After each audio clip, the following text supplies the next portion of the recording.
நாளைக்கு என்ன நடக்கும்னு தெரியாம நாம தவிச்சிட்டு இருக்கோம். ஆனா இன்றைய உலகை நினைவுபடுத்தும் பல எச்சரிக்கைகளை பல தசாப்தங்களுக்கு முன்பே கூறிய ஞானி நம்மிடையே வாழ்ந்தார். இது இப்படிதான் நடக்கும்னு பெரியவா சொன்ன வார்த்தை இன்னைக்கு ஒரு புள்ளி கூட மாறாம அப்படியே நடந்துட்டு இருக்கு. அது என்ன விஷயம்னு கேட்டா உங்க மனசு மெய்சிலிர்த்து போகும்.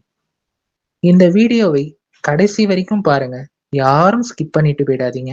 இப்போ வாங்க வீடியோக்குள்ள போலாம். அறிமுகம் மற்றும் பெரியவாவின் தீர்க்க தரிசன பார்வை.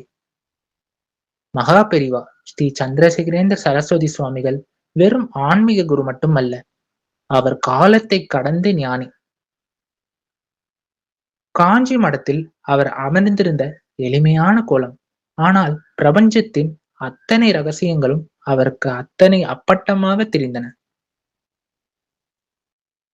மனிதர்களின் பேராசை நவீன உலகம் எதை நோக்கி போகிறது, கலாச்சார சீரழிவு எப்படி வரும் என்பதை அவர் முன்கூட்டியே எச்சரித்தார். கூட்டு குடும்ப சிதைவும் முதியோர் இல்லங்களும். அன்று பெரிவா சொன்னது 1970களில் ஒரு பக்தர் தன் குடும்பத்தை பற்றி கேட்கும்போது பெரிவா சொன்னார், இன்னும் சில காலத்துல பெத்த அம்மாவையும் அப்பாவையும் கூட வச்சு பார்த்துக்க முடியாத அளவுக்கு மனிதர்களுக்கு நேரமும் பொறுமையும் இல்லாம போகும்.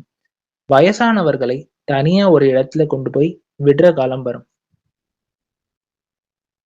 இன்று நடப்பது. அன்று இந்தியாவில் முதியோர் இல்லம் என்ற வார்த்தையே கிடையாது. கூட்டு குடும்பங்கள் செழித்திருந்த காலம். ஆனால் இன்று ஒவ்வொரு நகரத்திலும் முதியோர் இல்லங்கள் பெருகிவிட்டன. பெரிவா சொன்னது அப்படியே பலித்து விட்டது. நாம் எங்கே தவறிவிட்டோம்? நாகரிகம் என்ற பெயரில் நம் பாசத்தை இழந்து விட்டோமா?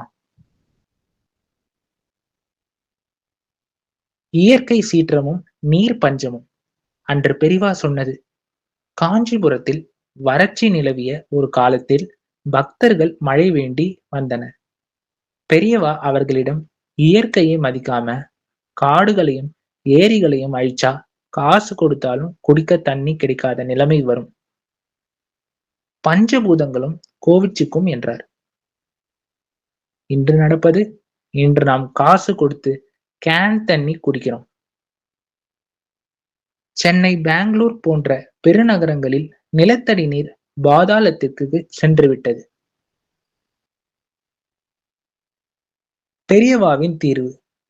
அன்னைக்கே பெரியவா சொன்னார், தினமும் வீட்ல எல்லாரும் ஒரு பிடி அரிசியை தனியா எடுத்து வைங்க. பசுமாட்டை காப்பாத்துங்க. மரங்களை வளருங்க.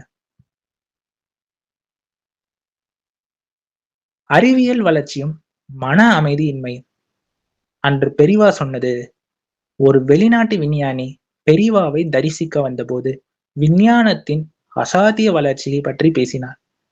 பெரியவா சிரித்து கொண்டே சொன்னார், விஞ்ஞானம் வளரும், மனிதன் ஆகாயத்துல பறப்பான், உலகத்தையே கைக்குள்ள சுருக்குவான். ஆனா அவனுக்குள்ள இருக்கிற நிம்மதியே தொலைச்சிடுவான். தூங்குறதுக்கு மாத்திரை போடுற நிலைமை வரும். இன்று நடப்பது. இன்று நம் கையில் ஸ்மார்ட் போன் இருக்கிறது. உலகம் சுருங்கிவிட்டது. ஆனால் டிப்ரெஷன் மற்றும் தூக்க இன்மைதான் இன்றைய இளைஞர்களின் மிகப்பெரிய சாபமாக இருக்கிறது. பெரியவா என்ற சொன்ன கைக்குள்ள உலகம் என்பது மொபைல் போனை தான். மகா பெரிவாவின் வாக்கு. பெரிவா ஒரு விஷயத்தை சொன்னா அது ஏதோ ஜோசியம் கிடையாது. அது வாக்கு பலிதம். அதாவது தனக்கென வாழாமல் ஒரு பைசா கூட சுயநலம் இல்லாமல் உலக சேமத்திற்காகவே தவம் இருந்த ஒரு மகா புருஷனின் நாக்கில் சரஸ்வதி தேவியே அமர்ந்திருந்தாள். அவருடைய பல உபதேசங்கள் இன்றைய சூழலில் மிகவும் பொருத்தமாக இருப்பதாக பலர் கருதுகின்றனர். பெரியவா சொன்னது அப்படியே நடந்துவிட்டது என்று நாம் ஆச்சரியப்படுவதை விட அவர் சொன்ன எச்சரிக்கைகளை உணர்ந்து நாம் மாற வேண்டும்.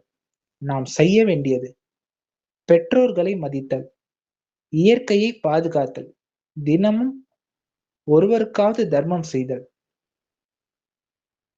மகா பெரிவாவின் பாத சரணங்களை கெட்டியாக பிடித்துக் கொள்வோம். அவர் காட்டிய தர்ம வழியில் நடப்போம். பெரிவாவின் அருள் என்றும் நம்மை வழிநடத்தும். ஜெய ஜெய சங்கர, ஹரஹர சங்கர, காஞ்சி சங்கர, காமகோடி சங்கர. மகா பெரிவா திருவடிகளே சரணம். இந்த மாதிரி நம்ம சேனல்ல வீடியோஸ் பார்க்கணும்னா நம்ம சேனலை லைக் பண்ணுங்க, சப்ஸ்கிரைப் பண்ணுங்க, பெல் ஐக்கானை கிளிக் பண்ணுங்க. ராம் ராம் பெரிவா சரணம். ராம் ராம் பெரிவா சரணம். ராம் ராம் பெரிவா சரணம். எல்லாம் நல்லதே நடக்கும்.